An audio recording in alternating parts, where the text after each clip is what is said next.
Good evening. I am about to have a speech on prayer, and before I get started, this is the first time I've been in front of an audience since I was in grade school when I had to memorize and speak the Gettysburg Address. And in all honesty, I only plugged one line. How many of you know David Letterman? I'm going to give a speech on top 10. Only my top 10 won't be Letterman's top 10. It's going to be a speech about near-death experiences, and I've had many. Start number 10. I was in grade school, I was about 10 years old. I was out on the playground having fun, and all of a sudden this bully comes along, shoved me right into the teeter-totter. I fell backwards and lay on my back, and I couldn't breathe. He had the wind knocked out of me.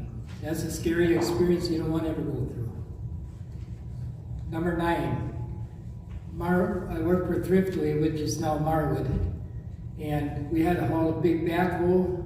We had fire-treated lumber. It was on a gooseneck trailer, and it must have weighed a couple tons. We were definitely overloaded, but we didn't get caught. You're going along,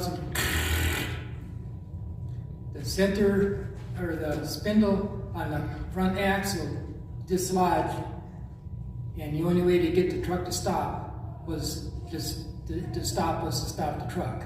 The wheels stopped, kept moving, that thing kept sucking. I told my driver, I says, get the thing stopped or I'm going to jump out. I mean, it was just loud.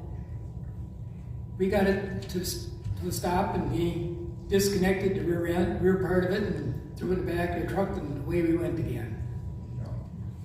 Number 7, time to spray the barn. So we got a 40-foot extension ladder. Wasn't tall enough. We had to get a hay wagon and set it on the hay wagon yet. So I shimmied up the ladder with the hose and sprayer. All at once, wasps started flying around my head. Here you're 40 feet in the air and you got wasps flying in your head. The only thing I think of was I spraying the bug. I didn't get stung, thank heavens. Could have been a lot worse. We were out to Jamesway one night at number 6, and we were playing foosball, minding our own business, and all of us crack, bang. If somebody was breaking the rack on the pool table, the cue ball bounced off, landed on the floor, landed right on my head. What are the odds of that? Knocked me to my knees. Those things aren't too soft.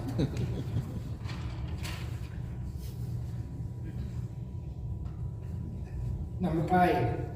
I went down to Milwaukee one time just to visit some friends, and as on the way back, and we're going on Highway 10 going towards Marshfield, and all at once this lady in the other lane decides she's going to pass a truck. And here I am in the middle of the road, or in my lane. Where are you going to go? Well, thank heavens, 29. This is when it was not a divided highway. It was single lane. And I took the ditch. Well, good thing the ditch wasn't very steep, because I tried to climb out, and it was a frosty morning, and I just spun. I had to walk to the nearest farm, get him to pull me out. He says, okay. On the way I went. Wasn't late to work that day. Christmas Eve, Santa Claus is coming. But I got to do the chores first. I was so excited Santa Claus was coming. I was going to climb up that into the hay mound. Boom. It hit the circular part of the hay mound, just knocked me right out. I went down faster than I came back up. I had my hand on my head for like a minute or two, and then it's better. I climbed back up and got the hay out and was able to get up and see Santa Claus. Can you imagine driving down the highway on your tractor on C, going towards Spencer, meeting the truck coming from the other way, a semi hauling hay, and a tire goes on that semi on the front, on the driver's side, facing you, coming towards you, 100 yards away. I'm sure glad he was able to control that truck and pass me, because I would have been worse. A neighbor lady decided that she had enough apples for the year, and she told us to come over and pick some apples. Well, bad thing is they're way up in the tree. So I grabbed a stepladder, brought the trailer over, set it in the trailer yet. I was picking away, and all of a sudden I leaned a little bit too far. Over goes the stepladder. Over goes me. Landed on the ground. I don't know how far away from the side of that trailer was, but I think I could swear I could feel the hair, the boards on the side of that trailer. That was close. Number one, but not the most important one. We were traveling in Eau Claire, going through a green light, and my wife screamed at me.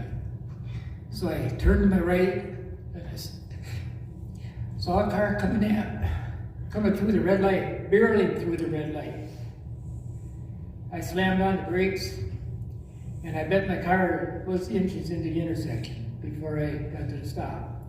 The next thing I saw was, he had to be going 40 miles an hour. And if I would have had a brush guard on, I think he would have took that thing right off. That's how close it was. I could feel the car go from the vacuum with the car going past me. And that gave me the incentive, I says. You know, my guardian angel is really good to me. I gotta do something to help relieve that pain that I've been having all in near misses. And a few months later, Joan gets up and she's speaking on prayer, and my light bulb went on. I was praying every night from 2015 up to present time. And I had one incident since then. It was 8 years apart. All of it added up, all the other previous incidents, about 3.5 years in between incident. But I made 8 years since I started praying. And that doesn't get you nothing well. And in conclusion, I want to also pray for Bible study, because Gail asked us to give a paragraph for the newsletter that comes out. I says, well, I'll explain it up here. I says, I won't put it in the letter. So this is my thought on our Bible study. When I thought of Bible study, originally I thought, you read the Bible, say a few sentences, and you go home. It's nothing like that.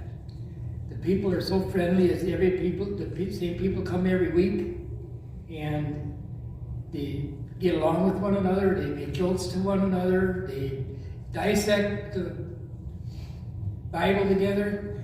I've heard a couple of people say they read the Bible twice and they still didn't understand it. You almost need an interpreter. It's like a different language. You always got to know what everything means.